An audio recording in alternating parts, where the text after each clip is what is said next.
Welcome to an episode of the Sports Genes Into the Lab podcast, where sports analysts and experts dissect the latest news from the NBA and NFL, giving you a unique view on some of the hottest topics around your favorite teams. From the fresh field smells of the NFL to the hardwood courts of the NBA, and possibly your comfy couch for your fantasy football team. Let's see what kind of news the lab is working with today. Here's your host from the Sports Analytics headquarters in San Antonio, Texas, Ernest Silva.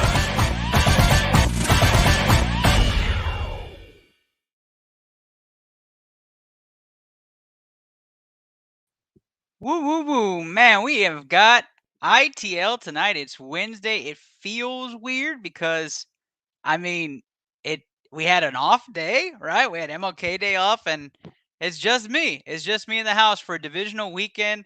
We have some fun stuff happening. I see already we have a mention out there. Kenny saying, wish I wasn't sick. Need to get back on ITL. Man, we miss you. We miss you. Very scarce crowd as of late. But hopefully we get some more people in the audience, get some more interaction, but stay here, man. Stay here, have some fun, interact while you can from afar. Coach Peanut from the BCMG stream team looking for that new video. I know you are. I know you are. I got it today, man. I got it. It's going to be hype. I am excited. Of course, let me do introductions. Welcome to the Into the Lab from the San Antonio studio, the Into the Lab movie studio. I am your host, Ernest Silva. That's right. At Into the Lab Pod is where you're watching this. Hopefully. And if you're listening on the podcast, I really appreciate you. Guys, we're in the playoffs. I'm still repping those Dallas Cowboys. We'll get into that game a little bit later, but my playoff record is 4-2. Did not get my team's game right. Didn't get the Cardinals game right. I held those two teams way too high in advance, probably because I got to see them live. But we're going to go over all that NFL playoff action. But as always, right, that is not a glitch happening on your screen. That's right. No, that's not a glitch happening on your screen. Glitch with a Y, glitchenergy.com is where you can use the code BCMG for 25% off today. Definitely worth it. Guys, Glitch Energy has gotten so popular with a lot of different streamers and a lot of different shows. I absolutely love it. So go check it out, glitchenergy.com with a Y. Use code BCMG, get 25% off, and give a kickback over to your favorite show, ITL, and many other shows at BCMG or Blue Collar Media Group. Today's episode is brought to you by not only Glitch Energy and Blue Collar Media Group, but also Creation Snack, where you can go to creationsnack.com and get those sweet blue victories. That's right, sweet blue victories. Blue Collar Media Group, get those sugary O's. This was a full pack, no longer a full pack. It's actually really, really tasty. Got that sweet and sour mix, almost like the Sour Patch Kids that you get at the store. So very exciting stuff happening with Blue Collar Media Group. But I think the big thing that we're going to talk about first off is that Super Wildcard Weekend. It was crazy. And if you don't believe me, you should check out that action and go check out some of those highlights. We're going to start off with what I think is probably my favorite headline of the night, and that's going to be the Dallas Cowboys game. Dallas Cowboys and San Francisco 49ers squared off in Dallas. And this is what I believe the headline should have read. Dak Prescott thanks fans for throwing their performance at the refs, and the Cowboys do everything to lose to the 49ers. If you didn't catch the headline that happened, that is correct. Dak Prescott and the Dallas Cowboys lost in probably what would be called the stinker for them of the postseason. Really did look like the more talented team, but didn't play like it. And I do blame the coaching staff a little bit for that performance, but mostly on the shoulders of what you would think would be your franchise quarterback in Dak Prescott. And when I say throwing your performance, it's because the performance was absolute garbage for 3 quarters. And he was not applauding, but he didn't throw down any sort of negative connotation towards the fans for throwing trash at the referees when the game ended. If you missed it, I'd be surprised. You wouldn't be probably watching this show if you did. The Dallas Cowboys played absolutely terrible, going in with a deficit of 23-7 in the fourth quarter, and then tried to make a comeback. Had a turnover help, sparked the offense. Some questionable officiating things happen. I don't want to get too much into that. That's not the reason they lost. the Dallas Cowboys didn't play well. CeeDee Lamb had 3 catches, but 2 were called back on penalties, so really only had 1 catch. That's really, I think, the highlight of why Dallas lost, is that offense was not playing the way it needed to. The defense stepped up after giving up the 23rd point, didn't allow San Francisco to score the final 23 minutes, which is super ironic. So if you had to take it all in all, the team is very promising, but the coaching staff was a big letdown for this game. And if you didn't catch it already, Jerry Jones did cancel his spot in the morning radio show that he usually has.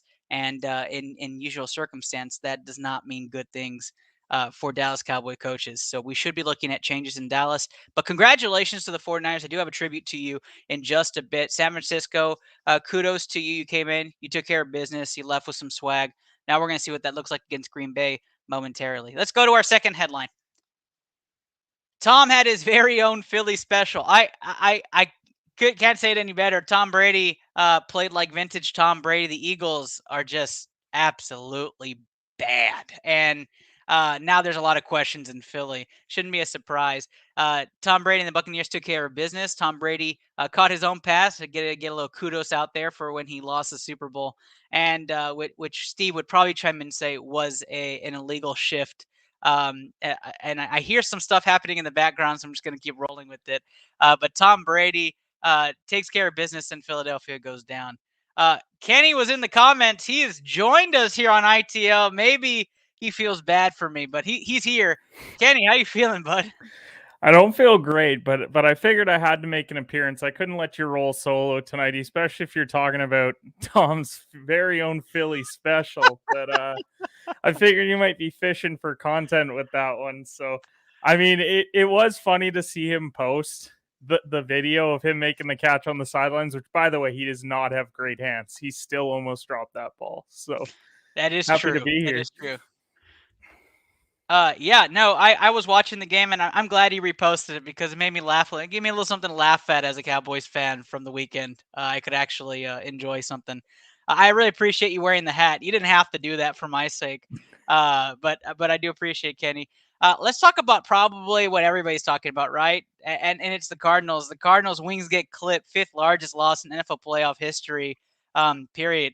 I personally thought this was going to be the game of the weekend, and Arizona looked like, trash. They looked bad. They looked really bad. If I wish they would have played first, then I would have changed my pick to the 49ers, knowing how close and how bad Dallas played against them. But what are your thoughts on Kyler Murray? Kyler Murray had probably the worst game of his career. Yeah, he didn't have a great game at all. I mean, the offense just hasn't been the same since DeAndre Hopkins went down. Let's be honest. Like, the running backs have been good. They tried to integrate Zach Ertz like mid-season, and he looked good at times. He also disappeared at times. But when you're relying on Christian Kirk and AJ Green to be your weapons, I mean, yeah, Kyler didn't play great, but he leans heavily on DeAndre. That's the thing. He's targeting him 12 times a game. So when that's gone, what do you do? And I think he struggled. I just think this Rams team, there was a lot more pressure on them to win that football game because Arizona, we assume moving forward, well, they have Kyler Murray and they've got, so yeah, they had some 1-year deals, but they'll be back with him. Whereas the Rams, they basically gave up their entire future. So if they lose that football game, then they're in trouble. And the fact that Kupp didn't even have a good game, it was a lot of Odell. It was a lot of the running backs. Getting Cam Akers back late in the year was huge for them. They'd been missing him all year, and people forget that. Like, Darrell Henderson's fine, but he's not Cam Akers. So, right. I mean, I'm excited for this weekend's game. Now, I think what is going to be actually the game of the week for me is going to be that Rams and Bucks game. Yeah, that might be the game of the playoffs, to be completely honest. Very intriguing. Both teams clicking. Playoff Brady against this Rams team that just has talent all over the place. It's going to be fun. I was very disappointed. I was so disappointed with how Kyler Murray was playing and Cliff's lack of being ready for this Rams team that I think by halftime I was just like done. Like, what's the point now? I'm just going to go ahead and watch Gladiators. Tommy Boy reference for anybody who gets that. Yeah, you want this or Gladiators? Coach Peanut says that Sweet Blue victory is so good. You're not lying. I love that candy. And Rams taking the Bucks. So we haven't gotten to pick them yet, Coach, but I am intrigued by that. We'll talk about that in a minute. I'm sure Denny somewhere is smiling off that win after all the shit we were talking. All right, let's go to the next big headline from this past weekend. It's really kind of a question. Was anybody really worried about Kansas City? I don't think so. I don't. This was a game I had said on here. I hope Big Ben gets a 7-0 lead and he feels good at one point. He got the lead. He just did. The defense scored it, so that sucks. But he had the lead in the second quarter, and there it went. Like, it was gone in like a snap. It was like Kansas City waited for Big Ben to feel comfortable and then took off. Kenny, I watched Kansas City. They're not as strong, in my opinion, as they have been in years past, but they've been on a roll and they look like they're the team to beat in the AFC. What do you feel about that win in Kansas City? Doesn't move any needle for you at all? I think we became prisoners of the moment early in the year, and I mean we should have at the time, because when you look at it, they were what, like 2-4 or 3-4, something around there Yeah, 2 and out 4. of the gate. So there was cause for concern. Now some of those losses were to teams like the Bills and the Titans, both of which we could see them play. Well, we're going to see one for sure, Yeah. potentially two moving forward. So yeah, Kansas City hasn't been the same. I don't know what the issue is, because it's the same cast on offense. Like, you still have Kelsey, you still have Hill. He's trying to implement like Pringle on some plays and Hardman. I actually think them losing Sammy Watkins is a bit of a loss, because he was, a lot of their receivers do the same thing, which is air it out. And Sammy Watkins was that nice stable presence of, hey, we're 3rd and 6. Someone go get us an 8-yard catch if Kelsey isn't open. And so I think that they miss a piece like that on the offensive side. The defense has been okay as well. I haven't seen them really been challenged over the last few weeks, and they're going to be on Sunday. I mean, to me, the team that wins that game is going to be heading to the Super Bowl. So I'm excited to see Josh Allen. I'm excited to see Mahomes. I mean, we saw it earlier in the year and last year in the playoffs. Both times the team won, they scored 38 points. So expect a high-scoring game in this game, and I think it's going to be a ton of fun to watch. Boy, I wish we could swap 2 3s. I wish we could see like a Brady Bills matchup in the semis and a Chiefs Rams. Just that star power would be nuts. Like, just to see it, just give us a one-off here, NFL. But yeah, we're going to talk about that game in a minute. But I'm very excited about Bills Chiefs. Very, very excited. Let's go to this last headline I wanted to bring up. Belichick blow it on the wrong end. That should be like the satirical headline, and luckily, and God forbid I spelled Belichick's name. I might have, but look, New England, they were bad. I mean, that was just a terrible game, and Steve left chats, and Steve was upset, and all right to it, right? Like, to get beat like that in a divisional game, the third time you play, that's very tough to watch. Kenny, I'm going to ask you right here, right? New England, most New England fans are not worried. Like, they're saying, hey, we shouldn't have even made the playoffs. We made the playoffs. We were great. What is your take on Mac Jones? Do you like Mac Jones? Like, do you see him being a top 16 a top half quarterback, top 10 quarterback in the future? I do, and I'll be honest. Like, I understand why Steve was upset. No one gets trolled more than he does on this show about it, and we saw what happened with that kind of offline. But I mean, let's be honest. New England had a good season. I thought they had a shot at the wild card this year. I wasn't sure if they were going to get it done, especially when they were debating between Cam and Mac in training camp. They let Cam go. Mac gets the start. But what people, I think, forget is, like, who's he been throwing to all year? Right. Like his best weapon is Kendrick Bourne, maybe Hunter Henry for the touchdown aspect. But if we're talking about pure yards, he doesn't have a Calvin Ridley. Oh, did I just drop that name as a potential target for New England? But he doesn't have a Devontae Adams. He doesn't have a Tyreek Hill. He doesn't have a Cooper Kupp. So this year, I think it was a growing year for him. I think he's going to get better next year. I think they are going to go out and add a weapon or two at the receiver position. They went and got some tight ends, which was huge, because I think the tight ends helped them win the run game, and then it also gave them a little bit of weaponry in the passing game. But I do think New England's going to be fine. I think Mac Jones, I don't know if he's the best QB in this draft yet. Like the thing is, we look at year one and we automatically assume, well, Mac won the most games, so he's the best QB. I want to see how some of these other QBs get some new coaches in, see if it's like Trevor Lawrence. We were talking about him as like the next Andrew Luck. Okay, well, is it the Urban Meyer situation ruined everything for him, or is it something else? Justin Fields has Matt Nagy, which I don't wish that on any player in the NFL. So the fact that he had to go through him, now let's see who they bring in as a coach as well. And, Trey Lance, we'll see whether they're going to part ways with Jimmy G. Could depend on how things go this weekend as far as San Francisco goes. So I'm not ready to say that like Mac Jones isn't going to be a top 16 QB. I think he played like a top 16 QB this year. I do. There were a lot of guys that had down years. There were some injuries and whatnot, but he played like a top 16 quarterback this year, probably closer to top 12. And so let's see what New England does next year. They have the best coach in the NFL still, Bill Belichick. Remember when people were talking real wild in the offseason like he wasn't that good of a coach anymore? And it's like, well, he just led them to the playoffs with a rookie quarterback. So let's maybe pump the brakes on that. And also started 2-4. We forget that they had a losing record just like and won quality games. Like they beat quality opponents all year long, and that's something that you have to hang your hat on. The fact that you beat the Chargers, I know they're not in the playoffs, but they were a team at the time where we laughed at Steve when he took the Chargers, or when he took New England to beat the Chargers. Yep. That of course came back to bite us.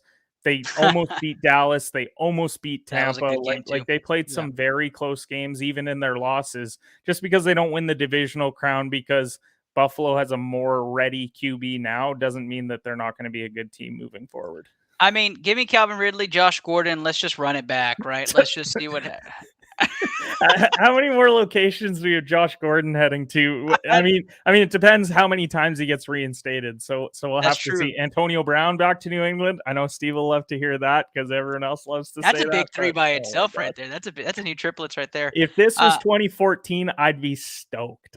I'm gonna do a correction on that headline though that Kenny was saying. He didn't mention Davis Mills, and I don't know why, because Davis Mills was probably. You know what? Houston actually. They might have something with Davis Mills. The fact that he played as well as he did and given to Deshaun, to me, part ways with Deshaun. Like don't even get wrapped up in everything that's going on. If a team comes to you and says, I'm giving you 3 first-rounders, there you go. Take it and run. Here's the thing though, right? Like the rumors of Brian Flores to Houston being one of the candidates, and Hines Ward as well. Those are 2 big names, but Brian Flores is in love with Deshaun Watson. He wanted him in Miami. He said he was the best quarterback he'd seen since, Joe Montana. And so, that's his guy. So I think if Brian's a higher than Houston's trying to lead back to a Deshaun rising, especially with the legal news stating that it's probably going to be a Class A misdemeanor for everything. And that's kind of a slap on the wrist. Which is insane. That blows my mind. America. But we'll have to see what Houston does. Houston usually blows it when it comes to these kind of situations. But let's go. I thought I had my last headline, but I'm just going to briefly touch this. Bengals gear stays in 4th. And the reason I like this headline is because we didn't have to see the Cincinnati Bengals take a 5th gear, in my opinion. I felt they kind of ran the par of how they ran all year. I need to see the next playoff gear for the Bengals, and they're going to need it against Tennessee. So let's see if they can make that next shift up, and if that offense and defense can stay hot. Coach Peanut says nobody's giving up 3 first-rounders. I agree. I don't see it happening, but we would be lucky. That's only because of what we've heard of what the asking price was, to clarify. Yeah, that's a good point. And you know how the McNairs work, they suck. So so Bengals stay 4th. Kenny, I was impressed with Cincinnati. I'm glad they kept going and just looked at the usual Cincinnati team against Las Vegas, who with a lot of heart, pushed them a little, but obviously Cincy was too much. Did you see anything else in this game that kind of says Cincy's a Super Bowl threat compared to others? Before we get into Cincy, I want to say a massive shout out to Derek Carr for the year that he had with everything that was hanging over this Raiders organization this year, with the Gruden situation, with the Ruggs situation, and for him to go out and win games, get to the playoffs, knock out the Chargers to get there, and then put up a really good fight against a Bengals team that was coming and rolling. I mean, shout out to him and that defense as well. They played pretty well all year. When I look at Cincy, I mean, I give them a fighting chance against Tennessee on the offensive side. I just don't know if they can slow down Derrick Henry. I really don't. I think getting him back at 100%, and that defensive line is banged up for Cincy. It feels like injuries hit them at the wrong time. You give them a fully healthy D line, and I might give them a fighting chance, but I do think that they're going to go into Tennessee, a veteran team filled with veteran players that have been in the playoffs, won playoff games. it's going to be a tough environment to win in, and I don't know if they're going to be able to pull it off, but they're still like years ahead of schedule. Let's not forget, we all thought that they were winning 6 games this year. So Burrow's just proven how great he is with Chase and with Higgins. We'll see what they do with Boyd. Mixon playing well. Defense, you go and draft some defense, maybe bring in a free agent or two. Run it back next year, especially with your division being in the utter ruin that it is right now. I think that they're in a great situation moving forward. Yeah, and not to mention, the fantasy uprising of Josh Jacobs came back end of the year. I know it took a Kenyon Drake injury, but his resurgence was great. He looked fantastic in that game. I mean, he was running the ball hard and just big kudos to the Raiders. But again, I want to see the next gear. Guys, we have the new BCMG Stream Team videos. Some of you are sticking around. Some of you don't even give a crap. We are going to play that right now before we go into a live looking at some stream at one of our newest streamers going live right now. But let's run that new video. And Mark, shout out to you. Enjoy.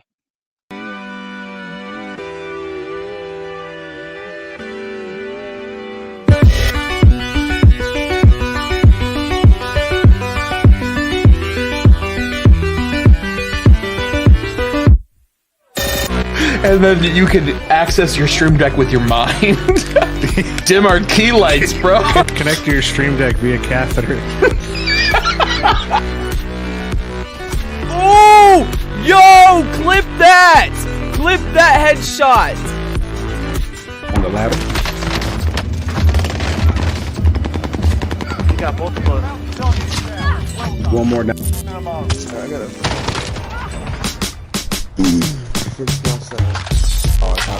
Finish Yo! No fucking way! Let's go! Yo, that guy in the heli, he was all the way across the map! I think they've shut the door on these people.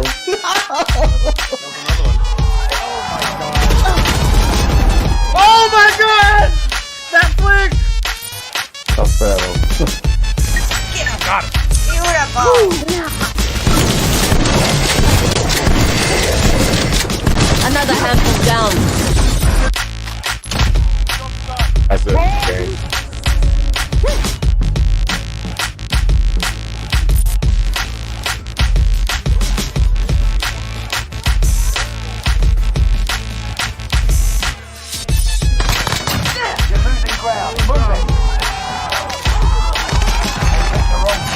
See? Oh my! Did you just die? No, someone fucking walked into the room that I was in as I was about to walk out and scared the fuck. You yelled.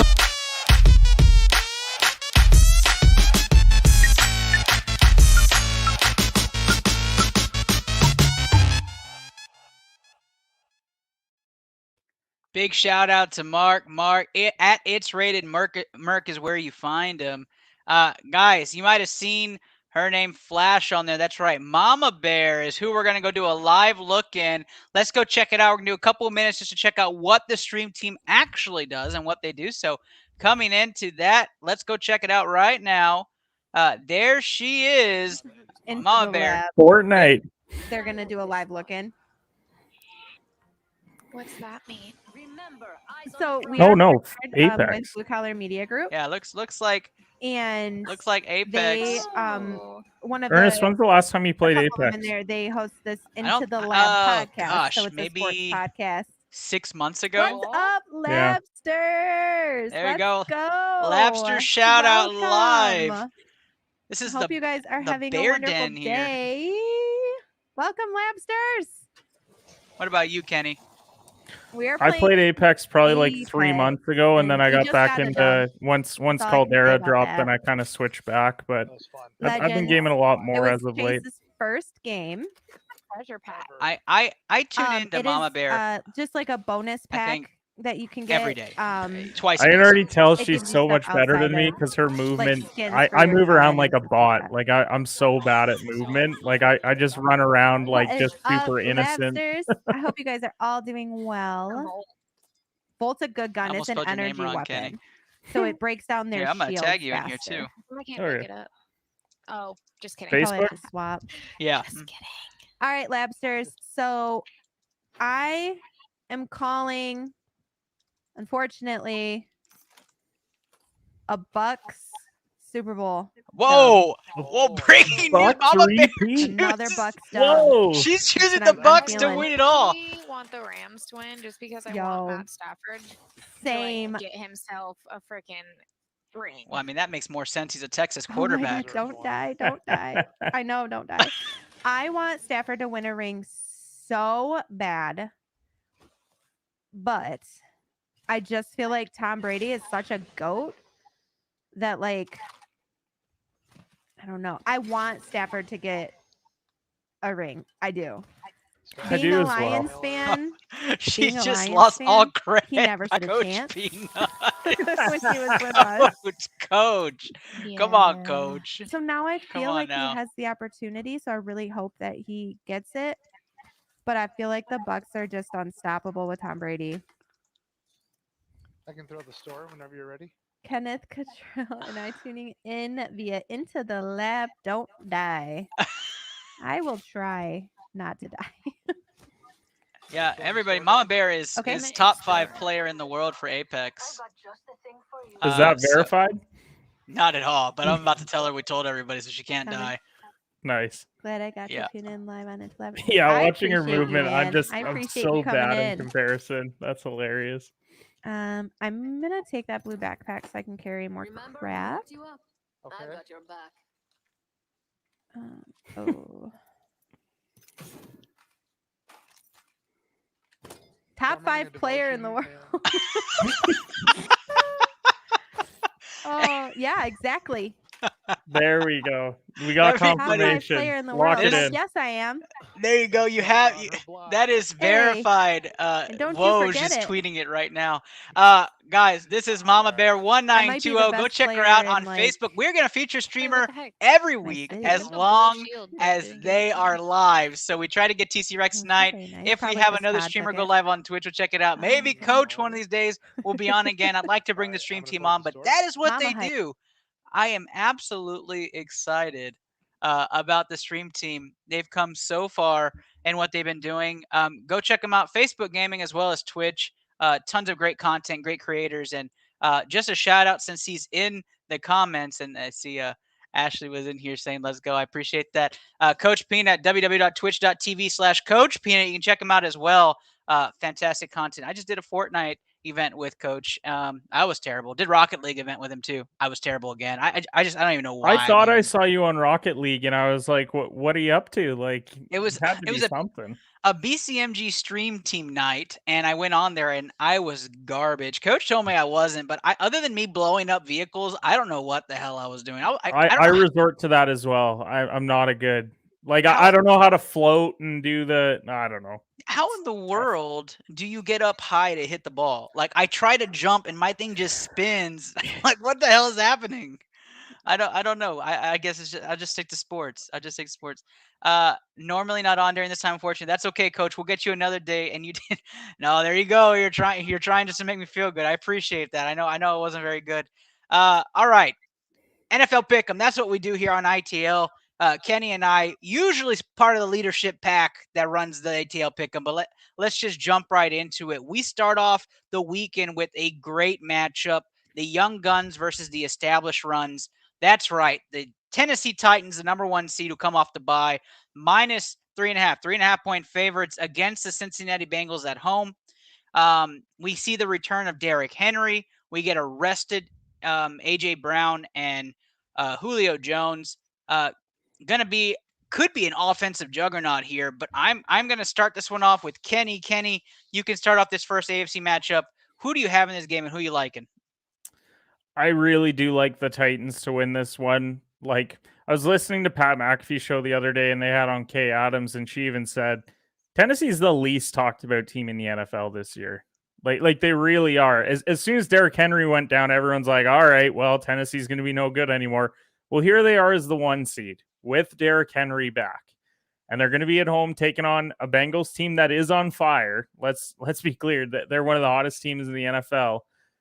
I just don't think that defensively they're going to be able to slow down Henry. I know I alluded to that earlier, but I mean, actually, to be honest, from a betting perspective, like the over-under is 47 in this game, which I think is pretty low. Like I think that we're looking at 31-27 type range. Like, I think it's God, I going to hope be a so. very high scoring game.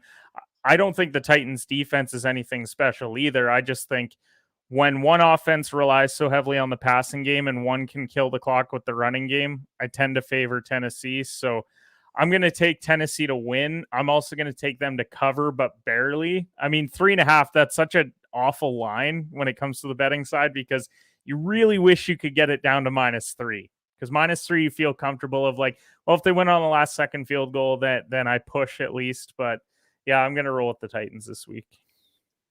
Okay, here we go. Oh, I'm taking the Bengals.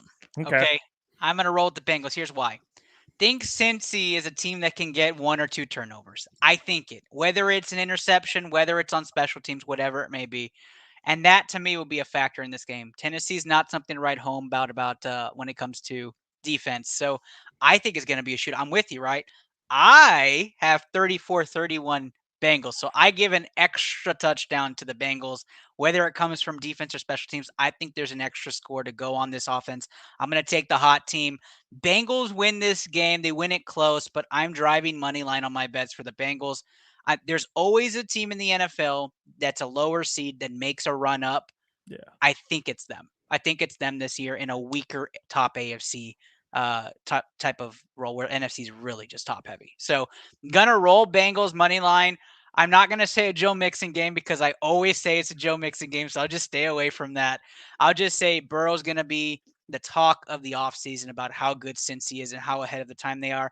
And I think we're going to start talking way too early about how good the Bengals are, and then we're going to be 3 years down the line. They still haven't won a ship or something. What's so crazy about them is that like Burrow still takes a ton of sacks. Like that was the whole reason at the draft of can't believe Cincy drafted Chase over Penei Sewell, both of which turned out great this year for different reasons, obviously. But yeah, you look at this Bengals team and like they still give up a ton of sacks. Like it's still not a great O-line, but they find a way, and it's they have to have a top 5 team in the NFL as far as weapon goes, if not top 3. Because when you're talking about top 5 running back this year, Chase was a top 5 receiver this year.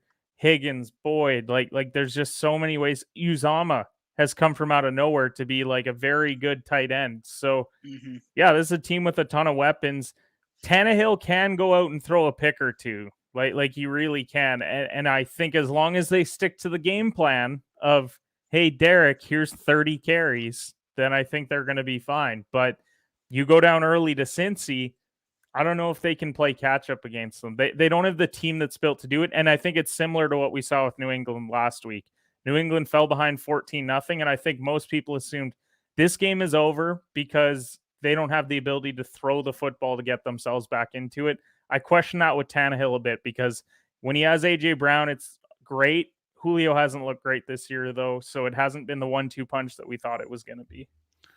Yeah, and not to mention also, with this game, and if you're a betting person, you're watching it, right? But like, karma's a huge thing, right? So the fact that you bench a Texas running back like Deontay Foreman for Derrick Henry just blows my mind. Ride the hot hand into the playoffs, Tennessee. What are you doing? Foreman. What are you doing? Deontay Foreman is a legend in Texas. Was he a Longhorn? I had no idea. He was. Yeah, he was a Longhorn. These are fun facts I learned on ITL. Just because I forgot, and we'll just run it. Tennessee, shout out to you. I want to make sure this is probably going to be your last playoff vid, so why not?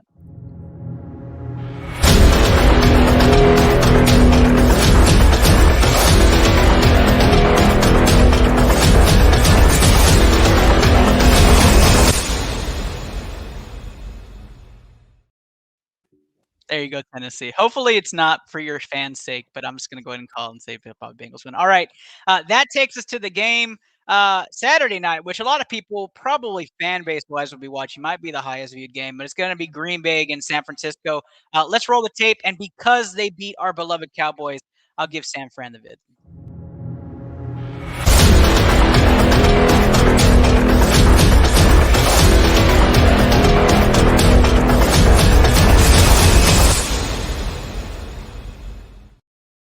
That's right. Number 1 seed, Green Bay Packers, -6. 6-point favorites against the 6-seeded San Francisco 49ers. There's a lot of analysis we get into.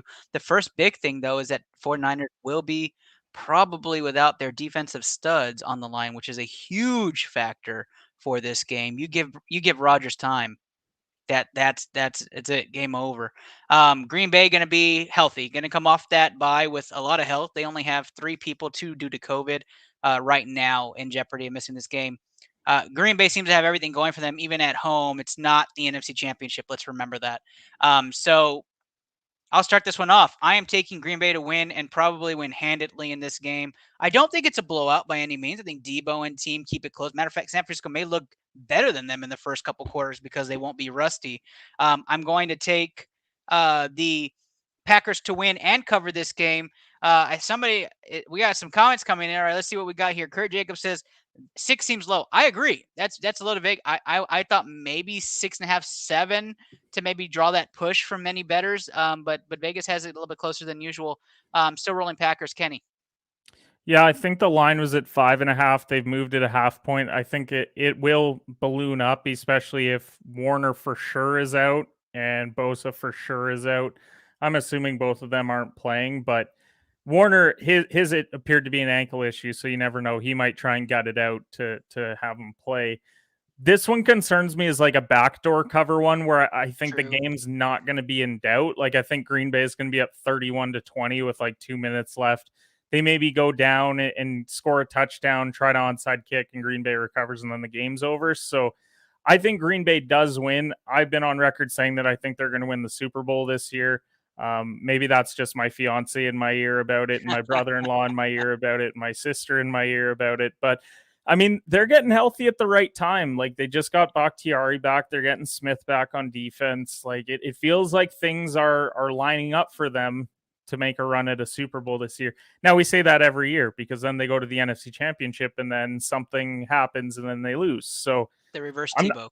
I'm not too worried about this game. Like I think Debo is going to play a factor. I think Kittle needs to be more involved in the passing game than he was last week because like he really didn't do anything in the passing game. Now part of that is they were just trying to run the football, and Kittle's probably the best blocking tight end in the league as well. So I think it's going to be a little bit closer than people think. I actually am hoping that the line keeps moving because I'd love to get it at like a +7 or +7.5, but we'll have to see it as the week goes on. But yeah, I do think Green Bay is going to win the game. I just don't have faith in Jimmy G either. I know that he played okay last week, but I think it was more so handing the ball off to Debo and Mitchell and getting out of the way. Yeah, I just don't think San Francisco has the firepower to keep up with Green Bay for 4 quarters. And then I don't think there's enough that the defense can do without a healthy D-line to stop Aaron Rodgers. I think we question it at halftime. Like, I think we're going to be in like a 14-10 game, and we're like, man, Green Bay's just not pulling away. And maybe San Fran scores to take the lead, and we're like, oh my God, like, are they actually going to do this? Then Green Bay will settle in late in the game at Lambeau, and they'll figure it out. But yeah, I just think there's too many things working against San Fran. Smashly Gaming in the comment section. What part of the BCMG stream team and Kurt also part of the party here.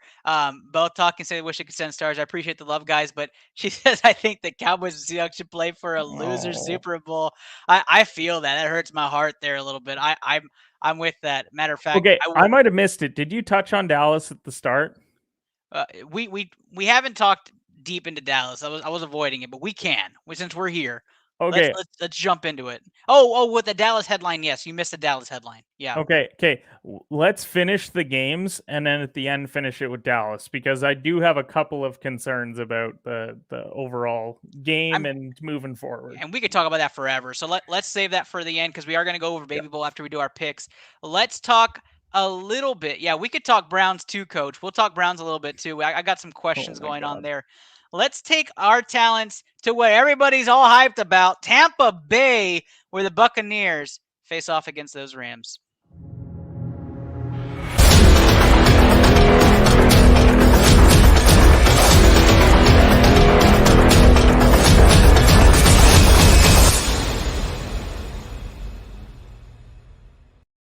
And I forgot to mention Smashly Gaming is also a Cowboys fan, so she understands that we just want to win something. Kurt's in there. Kurt says you guys just want to win something. It's absolutely true, man. Give us some wins here. Just give us the Jerry Bowl. Just make it like the game before the Pro Bowl that the Cowboys get to pick their opponent and just go and have a game. Can we just have a mid-season tournament like the NBA is trying to, and then give the Cowboys those wins? We seem to play really well in October, November. Except we'll stack the deck. It'll be like a 4-team tournament of like Dallas, Jacksonville, Detroit, and the Jets, and then we come out on top. That might be the only way we ever see a championship. Actually, we'll probably lose. All right, let's talk about the Jets Buccaneers. by 7. Yes, Bucks the number 1. Or I'm sorry, Bucks are not the number 1 seed. We'll scratch that. Bucks are the 2 seed for this game. Rams are not the 4 seed. They're the Oh, yeah, they are the 4 seed. All right, so Buccaneers 3-point favorites at home. Tom Brady playoff. Tom Brady is back. Antonio Brown, who? Chris Godwin, who? We don't need any of these guys. Just put people on the field. Tom Brady apparently gets it done. Vintage Gronk on a couple of series there this last weekend. And you have the Los Angeles Rams, who look fantastic right now. Eric Weddle back in the mix. That was interesting. Very excited to see these two teams go at it.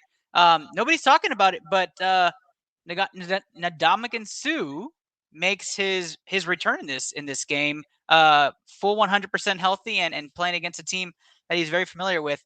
Kenny, I started the last one, so you're up on this one. How do you see this Bucks-Rams matchup? I think the Rams win the game. And I know that everyone's going to be like, you're really going to bet against Tom. And you know what? I was an idiot. I bet against Tom with the Eagles spread last week, even sprinkled a little bit on the money line. But when I look at the matchup, like if we're coming in with AB and Godwin, this is a completely different story for me. But Ramsey's going to cover Evans. And then what?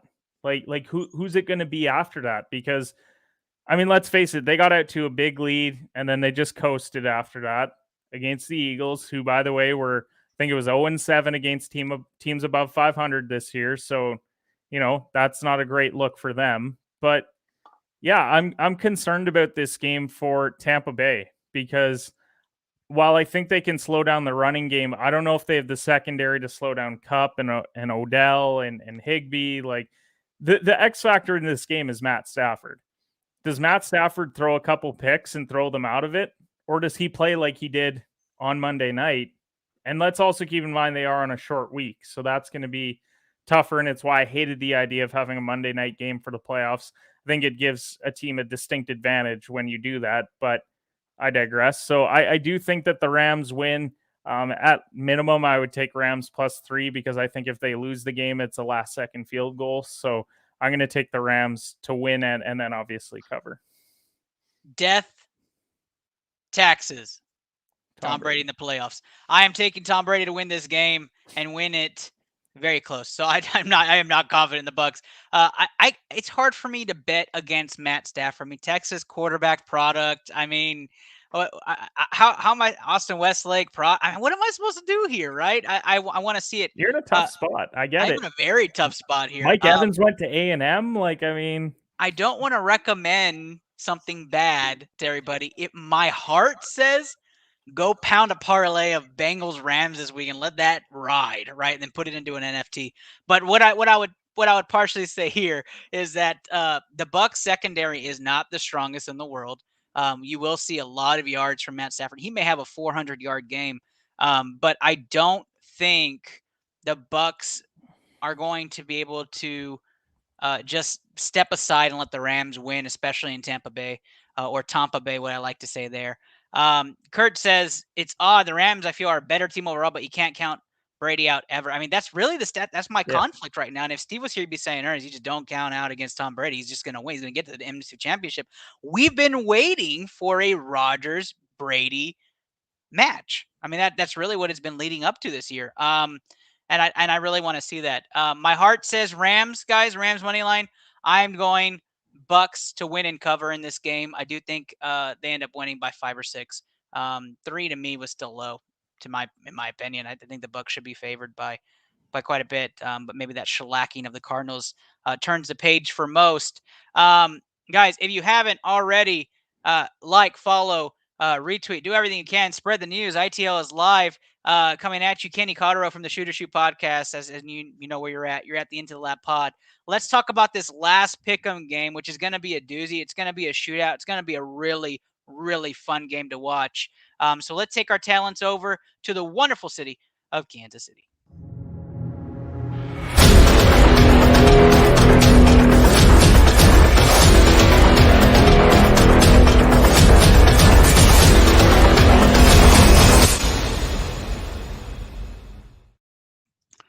Oh, you caught me eating my Sweet Blue Victories. That's right. The Sweet Blue Victory, Blue Collar Media Group CreationSnack.com. Go check it out. You can get the official BCMG candy line. The candy line's called Sweet Blue Victory. Check that out. CreationSnack.com. Use the code BCMG. It goes back to shows like Into the Lab Podcast, as well as Smashly Gaming and Coach Peanut, who are on here, streamers, part of the BCMG stream team. Go check out CreationSnack.com tonight. Use code BCMG for 10% off. All right. The last game is Kansas City. Kansas City Chiefs, the 2 seed in the AFC, came off a shellacking of the Pittsburgh Steelers, 2.5-point favorites, at home against those Buffalo Bills, who put on their own show last week. Two teams, very powerful offenses, very streaky at times, have had their down points in the year. A huge matchup, which I have called is going to be the game of the NFL playoffs to watch in its entirety. This is the game. There's going to be a lot of fireworks. I'm going to start this off here. You don't really bet against Patrick Mahomes in the playoffs. I've already called 1 or 2 upsets this week. I'm taking Kansas City to win this game and cover. I'm taking Kansas City to win this game and cover. You thought I was going Buffalo. I do think it's going to be a great game. Matter of fact, I wouldn't be surprised if Buffalo is winning in the fourth quarter. But Kansas City and Andy Reid in the playoffs do beautiful magic. They have wonderful orchestration of clock management and how they orchestrate the game. If Clyde Edwards-Helaire plays in this game, just add another firepower to that Chiefs offense. Very tough to stop in the red zone, shooting 80%. I'm going to go ahead and take the Chiefs to win and cover in this game.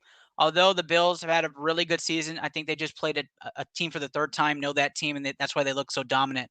It's going to come back and a little bit more to earth towards the median, and we're going to see the Chiefs run away with this in the end. So taking the Chiefs to win this game, it is going to be close, but I don't think it's 2.5 close. I'm going to take the Chiefs to win and cover. Kenny. I'm rolling with Kansas City as well because it's like death taxes Mahomes in the AFC playoffs. So this Buffalo team, like, it's also the franchise to start. The franchise to start. Like, Buffalo, you just always assume that, like, right when you think they're going to get there, they don't. And I know Josh Allen has played considerably better in the second half of the year. Like, remember at the start of the year when people were talking about, like, oh, did Allen peak last year? Like, let's relax. Right. Like, he's fine. And they did the same with Mahomes as well. And that game earlier in the year where I think it was 38-20, that was not the same Kansas City team. And I think it's very tough to beat a team of Kansas City's caliber twice in the same season. So I'm rolling with the Chiefs to win. I'm not confident on it. To be honest, I'm not going to bet this game. Like, I'm just going to sit back, enjoy my Sunday night, not sweat over it, and just watch a great football game. But if I had to lean one, I would go Chiefs, like, 34-31. I think it is going to be very high scoring. I think it's going to come down to the very end, but it's just so tough to bet against Mahomes in the AFC because he's done it the last number of years. And I do believe whoever wins this game is going to be heading to the Super Bowl. So, yeah, I think it'll be way over the Bengals' head, whoever they face after this. Okay, not too much confidence. Can you imagine a Bills-Bengals AFC championship? I wonder how much money you would have won at the start of the year for picking that. Oh, geez. Whoever sent in the pics of anybody Bills Bengals into the Super Bowl would have a chance for that Drew Pearson signed helmet, though. Just putting it out there. Whoever has that. I think I had Kansas City, Green Bay. I don't remember. That's who you had. Yeah, you and like 7 others. Well, yeah. Yeah. What do you think? I'm gonna go against it? Like. Yeah, absolutely. I would. I mean, I picked a Dallas Cincinnati, and that's not coming to fruition. Yeah. So. I wouldn't be surprised if the Bills are winning in the fourth quarter. I think a clutch drive by Mahomes puts it away. But Buffalo had a great year. I mean, they started off slumpy. They came back. Josh Allen's probably been one of the hottest quarterbacks. And even last week, I mean, the nonchalant back of the end zone pass to Dawson Knox to start the game was just brilliant. He was just like, oh, yeah, it's done. And touchdown. It's like, what? And no matter what, Buffalo just needs to go and draft a running back now, because that's what their offense is missing. They just need Singletary and Moss are not it. Matt Breida, like, go and get you a rookie running back, maybe not in the first round, but in the second round, get a quality running back. And then your offense is going to be more dynamic, because we see the difference between Kansas City with Hilaire and without him, and it's a big difference because of what they can do. And I think you would see that with Buffalo as well. Yeah, I completely agree. We got a question from the comments. It's from Kurt. All right, where do I get the snacks? I misheard, I think. All right, creationsnack.com. Matter of fact, I'll even poke a visit to the page just to take a look real quick. That's where you can get that candy. You can enjoy the Creation Snack candy. A lot of people love the Blue O's, the Sweet Blue Victory O's. Let me share my screen and show you that. But they're good. Like they've got a sweet and sour mix to it, like a Sour Patch Kid. But you can go here to Creation Snack. You can go to the creator lines or the creator snacks and scroll down to one of the beasts. There it is, Sweet Blue Victory, BCMG snack line.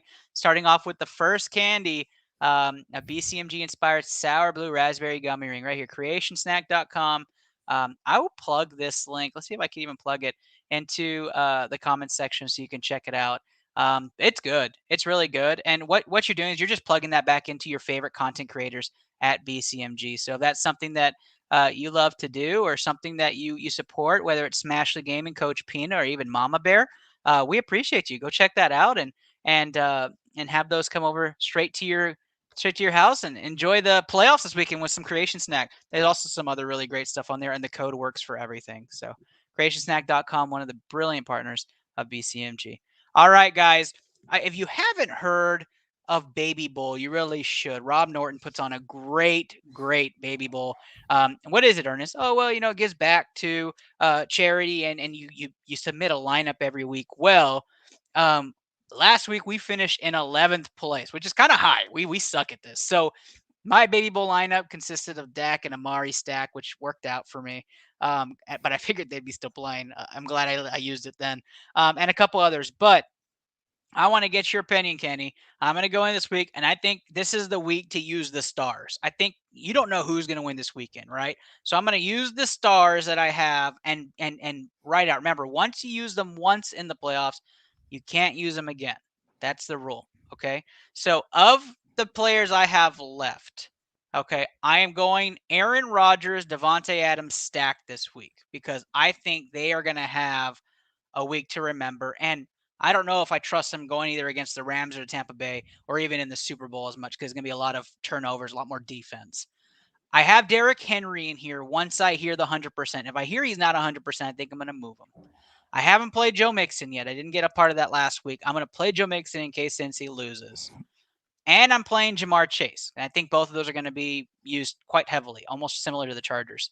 Stephon Diggs, because I don't think they're winning this week, and I want to use a star. And then Travis Kelce, because there's other tight end options to go forward if I need to. Where are your thoughts, and where should I be leaning or thinking about changes other than probably the obvious in Derrick Henry? I think you should be thinking about who you think's going to get eliminated this week because you're going to want these guys moving forward. Like if you have faith that Rodgers and Devontae are playing next week, I'd pull them. Like I really would. And I think of a guy like Debo. Did you use him last week? Used him last week, so I placed so high. Yeah. But I mean, that's what not about there. using Kittle over Kelce? So I think Kittle's still there. So you think Kittle against Green Bay is a pretty good bet? I like that one because I think if Kansas City's advancing, you want him later on. That's true.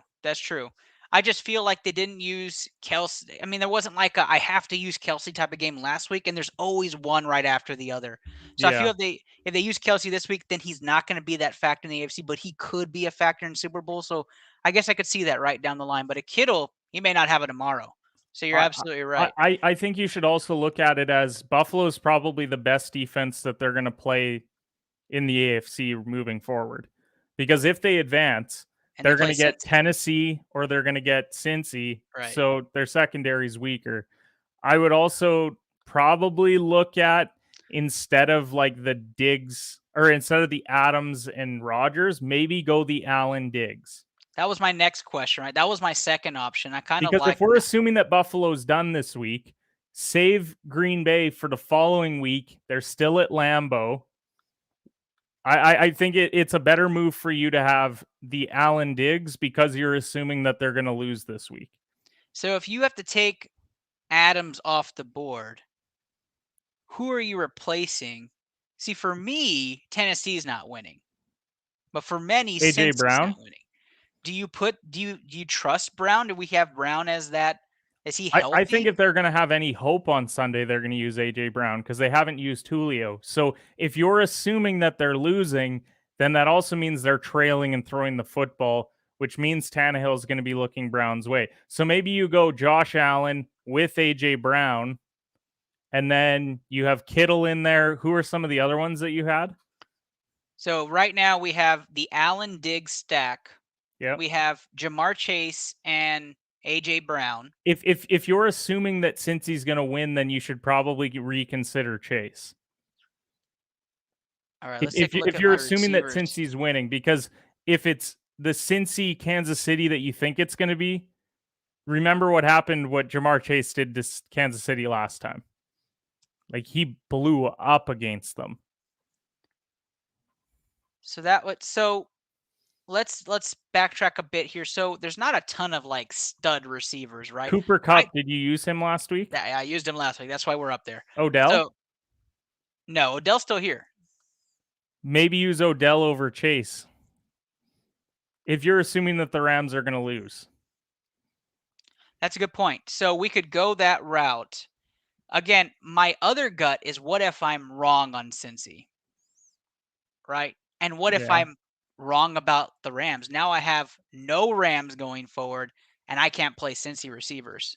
So maybe if you are concerned about Cincy getting knocked out, if you use Higgins this week to kind of hedge your bet, and then if they advance, then you use Chase next week. So I guess the question then comes, do I like Higgins against Tennessee more than I like Odell against Tampa? And I don't. So then I'd rather go Odell then this week.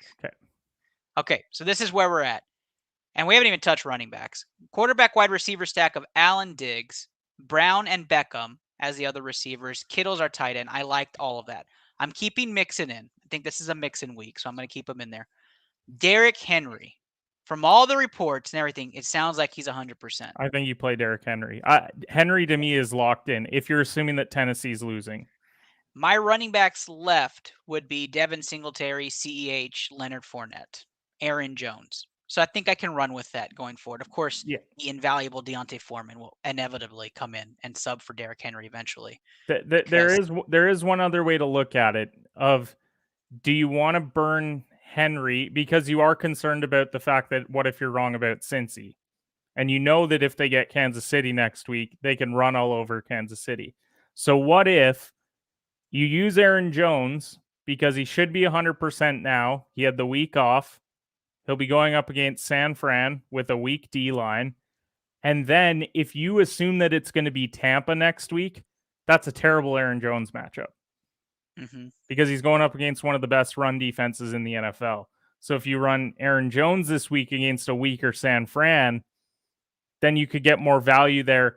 And then, if you lose out on Henry, then, it's tough, but they're also the favorites in the game. So you could use him next week.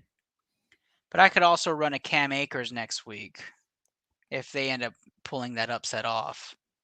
Yeah, that is true. And I don't know why Sony Michel's so high on here.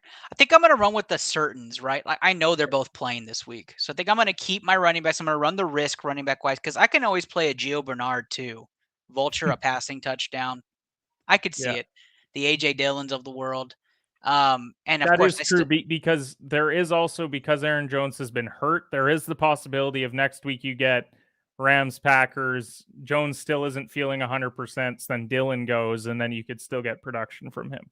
And to think about it, this is where the majority of the points are going to come from anyways. Once we get to the Super Bowl, you can't predict the two teams perfectly, right? Let's say there's upsets. There's not going to be a ton of players left to choose from for everybody. So I think you're winning this Baby Bowl fantasy playoffs this week, last week, and probably for some next week. And then the fourth one is just kind of a top off. That's my opinion. You just want to have a couple options available to you come Super Bowl time. Because the thing is, you're running Allen Diggs this week. Okay, if that doesn't work out and next week it ends up being Cincy Buffalo, well, you still have Joe Burrow. If it's Tennessee Buffalo, you still have Ryan Tannehill, right? And you still have some weapons in there that you can use and stuff. So So I think that's kind of the way to look at it from that perspective. Yeah.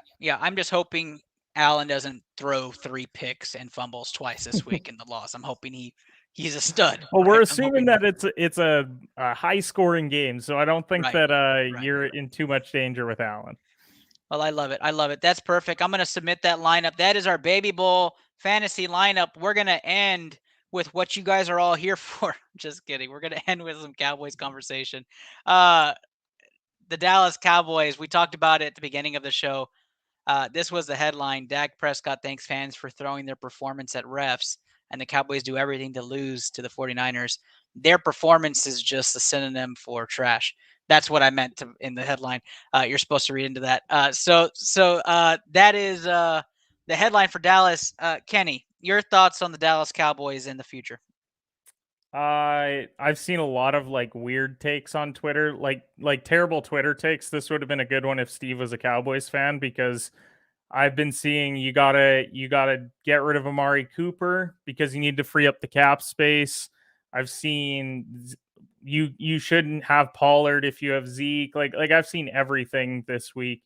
I mean, let's face it, on Sunday we're not prepared for that football game. Like, you don't take that many penalties if you're prepared. A lot of them gave them first downs. Like, we don't even get into that QB draw that Dak slid 5 yards too late on. We don't even have that situation if they just don't take dumb penalties. Right. Yeah. There was a 38-yard catch and run from CeeDee Lamb, wiped out. What's sad is Jerry will never part ways with a coach that he likes. Like, it eventually just hit a point with Garrett where it was just like, damn it, like I have to fire you. But it took years. Keep in mind how many years we were pleading for him to fire Jason Garrett. 5 years. 5 years. It's not going to happen with Mike McCarthy. He's going to be back next year. So we have to make do with that. They need to address the O-line by getting one O-lineman in this draft. So when Tyron Smith inevitably gets hurt for the 50th time in his career, that we have a suitable replacement for him. And then I think you just come back next year. We know Zeke was banged up. Get him 100%. If he's not, then get the ball to Pollard, because Pollard was our best running back this year. Dak will be fine. The offense will be fine. CD's still very young. We probably won't bring back Gallup, but Wilson played well, so he's kind of going to be that third option now. We like Dalton Schultz. He's a free agent too, though. True, but that's probably a one that you would like to bring back if you can. Cheap too. Cheap. So I don't know. This team is puzzling because all the pieces are there. Yeah, that's the biggest disappointment, is that there really is not a hole. Like, there is not a. It's a psyche. It's a psyche situation though, because it really is. What do you hear all week? Dallas is at home in a playoff game, favored, and everyone's like, "I'm betting San Fran, taking San Fran, taking San Fran." San Fran's a lock. Even Cowboys fans, like, as soon as I saw that San Fran matchup, I was like, I hate it. I don't like it at all. So yeah, it's a tough situation for them. I want to see what moves they can make. Parsons going into year 2. It sounds like we're not bringing Van Der Esch back, despite the fact that he made probably the tackle of the year for us on the weekend. So I don't know. They need to go out. The pass rush is fine. They need to stop getting beat on so many deep balls. I know Diggs gets a lot of picks, but he also gives up a lot of big plays. And you just bring it back next year. Whether we have Dan Quinn and Kellen Moore is yet to be determined, because they're going to be going on these coaching recruiting visits. And so we'll have to see what they end up doing next year. But the pieces are there to do it. They just have to get out of their own way. I completely agree. There's a couple of people you just don't bring back. And we'll just start off with this. There's this guy that's in UT right now that declared for the NFL draft. This is where you start, guys. His name is Dicker the Kicker. Dicker the Kicker. He's a clutch kicker out of UT. You go sign this kicker. He replaces Greg the Leg. Greg the Leg is done. He's dead to me at this point. There were so many games that could have been different this year. Dead to me. Dicker the Kicker is going to be probably a 5th, 6th round pick. He's probably one of the best kickers coming out of college. This is the guy. Number 1. Number 2, I don't think you can bring everybody back. From what I understand, there's 18 free agents on that are going to be on there. You can only sign 7 or 8 with the cap space. Priority for me, Curse, Wilson, and any of the other players you can fill spots. From what I understand, we're bringing back from Hard Knocks that huge Mexican lineman that we had. I forget his name. Oh, I can't remember, but he's Ruiz, maybe? Seems like a lot No, of it's not fun. Ruiz. That's a boxer. Whoever it was, fantastic. Like, bring him back. Let's see what runs with that. Terrence Steele is not the answer for a long-term solution, but he is a good replacement swing tackle. I'm okay with that. Offensive line's something to address. I don't think you need playmakers anymore, but you need continuity with the offense and defense. So we'll have to see. What do you do about Zeke? Torn PCL, and he played on it. Obviously, they knew about it. And obviously, we knew something was wrong, that it wasn't burst anymore after the injury, right? So It just hurt the football team. There's playing through an injury, and then there's being unable to perform and still playing. Because torn PCL, sit it out. Pollard, and I know, like, he's been the one that got paid. He's the one that's supposed to feed Zeke, but if you're not good to go, why are you hurting your football team? It was so obvious that there was something wrong with him for a long time, and everyone's like, well, Zeke's just washed. No, Zeke's hurt. And he's just refusing to go down and saying, you know what, I need to go and have surgery and get back to 100%. Now I'm playing on it, probably making it worse. And yeah, we should probably get a kicker too, because Greg the Leg isn't it. Yeah, he's done.